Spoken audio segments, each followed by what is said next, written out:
Dobar ден, почитувани наши гледачи на програмата Во фокус со Силвана Павловска. Ја слушнавме песната за Јане Сандански во изведба на Васка Илиева. Почетокот на следната песна можеме да ја пуштиме во целост следниот пат. Денес продолжуваме со програмата посветена на македонската книжевност и историја. Поточно делото на Димитар Митрев, наречено Пиринска Македонија, издадено од Мисла 1986 година. Денешното четиво, кое е прилично долго, ќе го поделиме на 3 дела. Ова е првиот од 3 дела. И гласи: Јане Сандански, доследен стратег на македонската самостојност. Околу името на Сандански, уште во времето на животот, грее ореолот на легендата. Но тоа е легенда неоптоварена со елементи на абстрактна и митоманска легендарност. Легенда која крие во себе еден целосно, непринуден, масовен пиетет кон човекот што знаеше да биде и беше незаменлив народен предводник. И не е никаква иронија што неуморниот борец против тиранијата на султани и цареви ја доби символната ознака Пирински цар. И со тоа стана сенародна легенда, означувајќи го така. Народот го подцртуваше неговото превосходство над крунисаните тугинци, превосходство на оној чие живење се оствари како длабоко славење со народот. Сватена во својата полетна метафоричност, таа ознака најсугестивно ги отцртува размерите на народната приврзаност. Преку неа народот искажува кој го води и како го води во битките против султанските и царските насилници.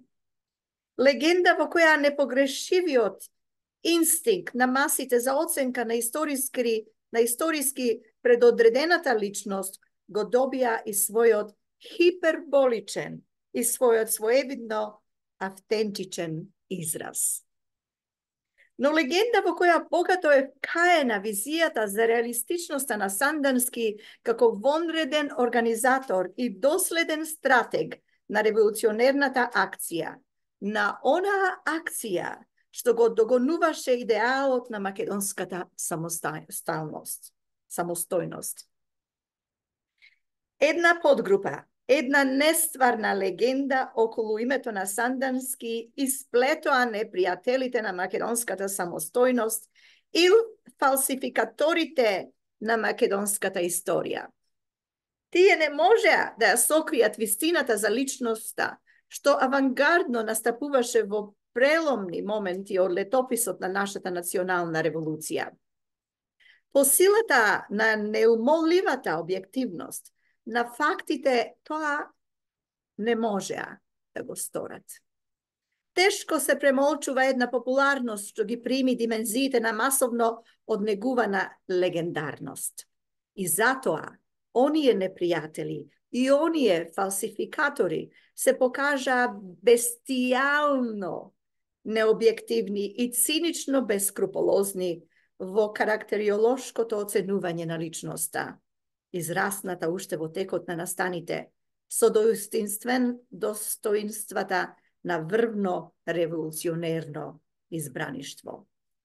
И легендата што ја исплете Љубомир Милетик, овој тартор на фалсификаторскост према вистините на македонската национално-револуционерна епопеја, гласеше дека Сандански го изразува, во наводници, просечниот менталитет и условниот морал на средината од она време, крај на цитат, и ги надраснува другите револуционерни раководители со својата, во наводници, безогледност и вродена жестокост, крај на наводници.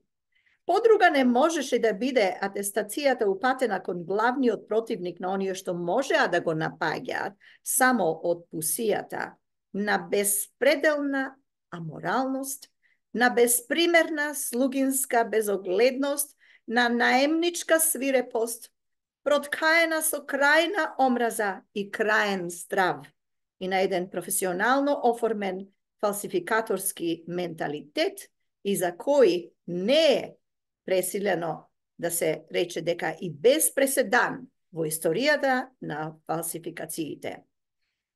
И додека во однос на живиот Сандански, оцрнувањата ја имаа смислата на подла интрига со најодредени темни намери, оние во однос на мртвиот Сандански и кои траат се до времето на сегашноста, го бараат развенчувањето на едно безсмртие. И се плетеше и со нови фосилни безсмислици, се доплетуваше монструозноста на таа втора легенда во рекордски заслепениот јуриш за потискување на онаа прва, на она од недрата на народот, израсната и во свеста на генерациите, разрасната, неуништива народна љубов.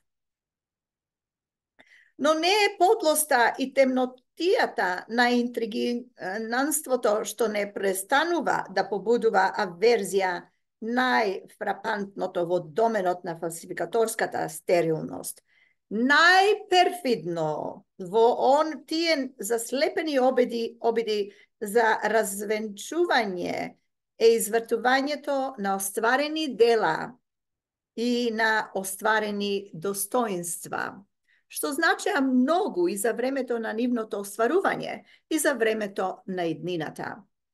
И токму поради тоа, и историски и перспективно обележано значење, од пусијата на оцрнувачите Сандански и неговите приврзаници беа без прекин означувани како носители на секташтво и сепаратизам, како фантазери на абстрактни доктрини, изолирани новатори без смисла за постојаната реална констелација и без усет за реалистичко согледување на конкретните историски ситуации.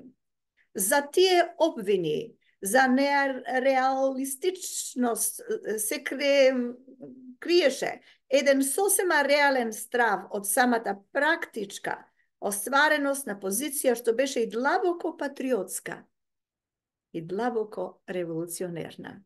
И таа како таква, целосно потврдена од судот на времињата. Како раководител на Серскиот револуционерен округ, во кој влегуваше сета територија на Пиринска Македонија и делови од територијата на Егејска Македонија, Сандански ја создаде гранитната бариера на македонската револуционерна самостојност. Серскиот округ стана синоним на најрешителен отпор против врховистичките интервенции и приврзаниците на Сандански беа широко познати како изразители на докрајна противврховистичка безкомпромисност. Во таа доминантна посока се изградуваше и поимот санданизам.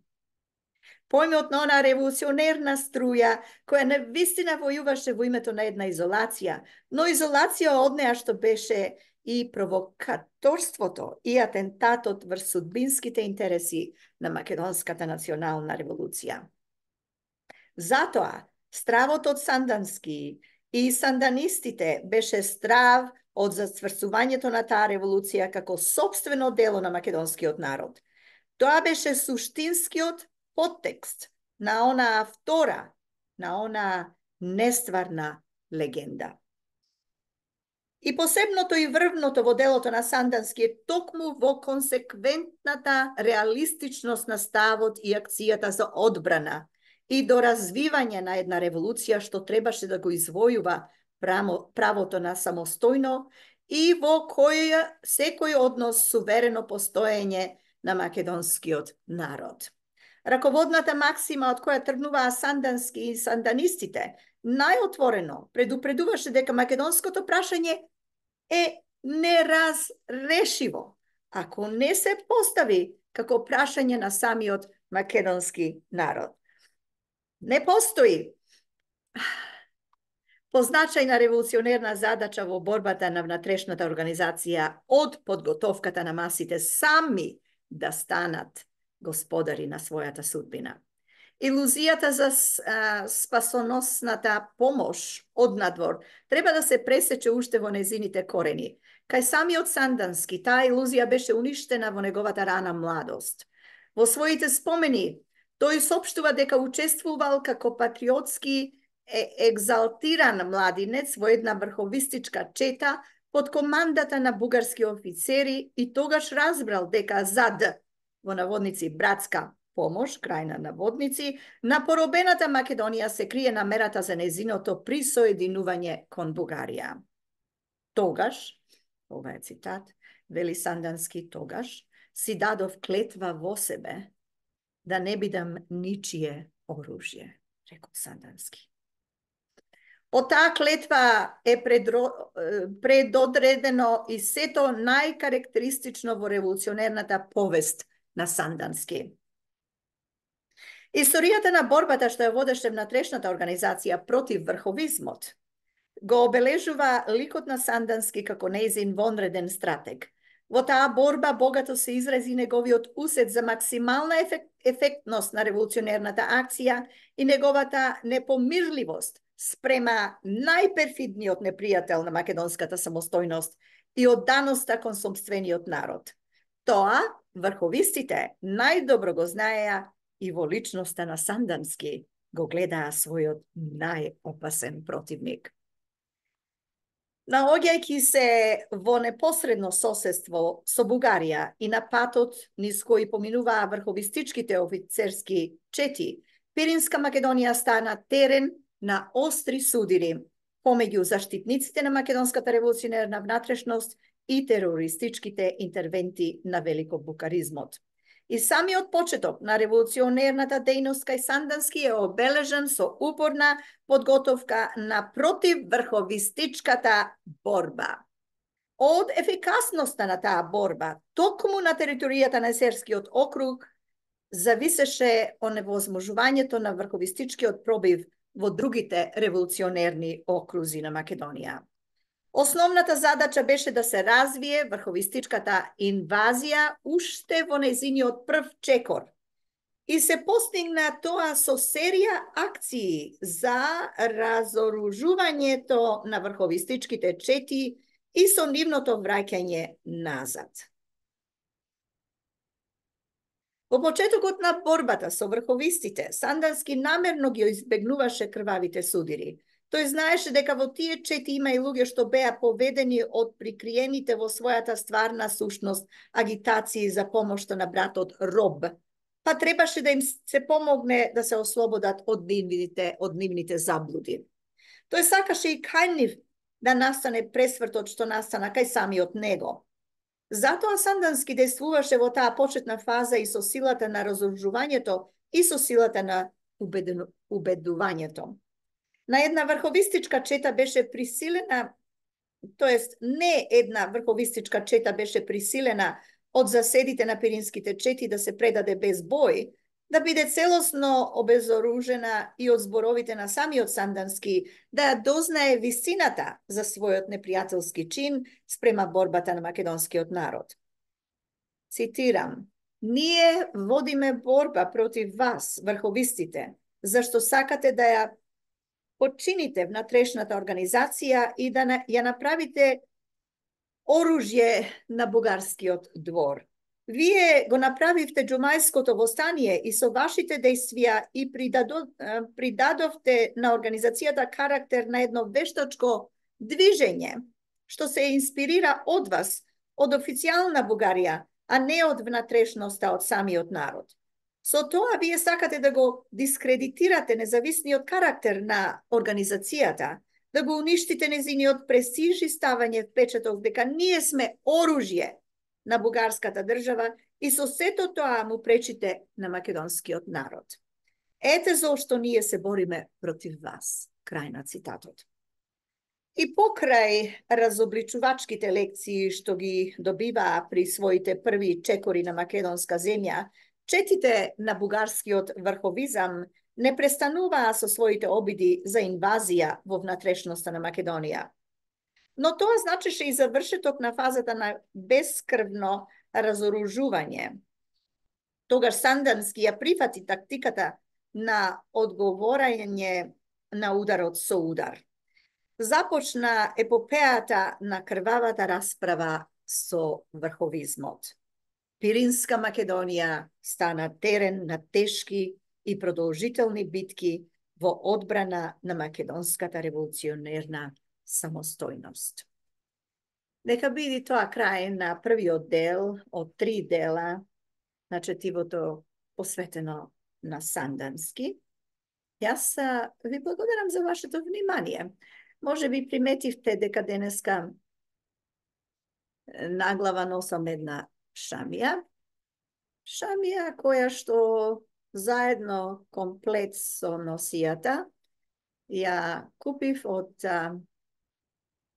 пазарчето во Скопје, Стара чаршија. Ако знаете моето потекло, тогаш и ќе знаете од каде потекнува ова шамија. Се надевам дека ви се допадна. Се слушаме наскоро со вториот, а потоа и третиот дел. Уште еднаш благодарам и се најубаво. Пријатно.